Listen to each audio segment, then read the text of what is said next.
Hello everyone and welcome to this video. In this video, we are going to understand about what is DNS. Why are we going to learn about DNS? DNS is very important to understand how the communication is happening between the client and the server, or how the client is actually able to reach to the server. There are many different records that are listed into a DNS. And for subdomain takeover types of attack, we need to understand actually how DNS works, because that will make this process much more simpler to understand subdomain takeover vulnerabilities. So first, clearing the basics about DNS. So DNS stands for Domain Name System or Domain Name Service. It runs on port number 53. And DNS itself has multiple records, as you can see onto the screen.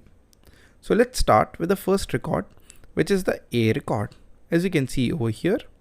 So A record means the hostname will point to an IP address. What does this mean actually? So into any server. So let's say the server is srsecure.xyz. So into this server, there will be a record, and that A record will tell, alright, so this host name should be pointed to this specific IP address. For example, srsecure should be pointed to IP address, which is, let's say, 192.168.1.100. So now, whenever a client like Rohit or you try to point srsecure.xyz into your browser, or when you try to open this into your URL bar of your Chrome browser or Firefox browser, you are automatically pointing to this IP address, or you're able to open the website which is hosted onto this particular IP address. How this works? This is working because of the A record. Whenever you're sending a request to srsecure.xyz, then from its DNS records, A record checks that this host name actually points to this IP address. And remember, machine does not understand names, machine understands numbers. So each server has its own unique IP address, and by default we are pointing to this IP address, and hence we are able to connect it to this IP address. Now, for example, if you want to see this practical, let me open up a new window, and over here, let me try to ping google.com. And you can see I'm getting a reply from google.com, 64 bytes reply. And here you can see a IP address from where I'm getting a reply from.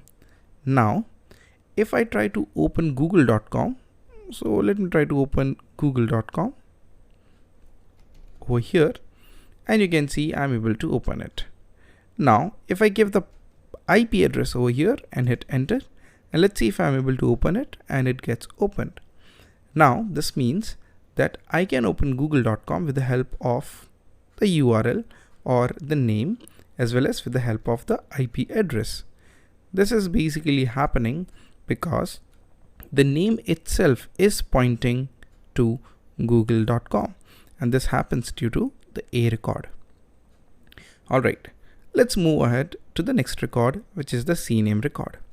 Now CNAME itself, the name says C, which stands for canonical name. Now this points host name to host name. What does this mean? This means that, for example, srsecure.xyz. Now, if I write over here, let's say www.srsecure.xyz, this means if anyone types this into their browsers, then they should automatically get redirected to srsecure.xyz and not get redirected to any other website. Now here what we have done is we are pointing a host name to a host name. Now this relationship is called as CNAME. So let's see the practical quickly and understand how this actually works. So let me just quickly log in into my cPanel server, and let's quickly see this. So as you can see over here, I have logged in successfully into my server, and here I'm into my zone records, which is basically the DNS, as you can see over here. Alright, now let me quickly show you a record, which is this, wherein you can see a host name is pointing to a IP address. So this is the IP address of the server of srsecure.xyz. And if I show you, if I try to remove this, and if I try to type a host name, let's say google.com, then it will throw an error and it will say you must specify a valid IPv4 address, which means I cannot point a host name into a record, and we already learned that.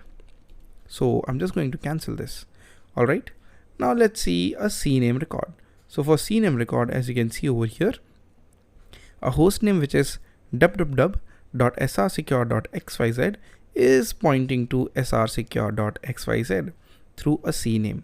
And if I try to modify this, and let's say I put an IP address, then it is going to throw an error which says you must specify a valid CNAME record, because this is not a canonical name, it is an IP address.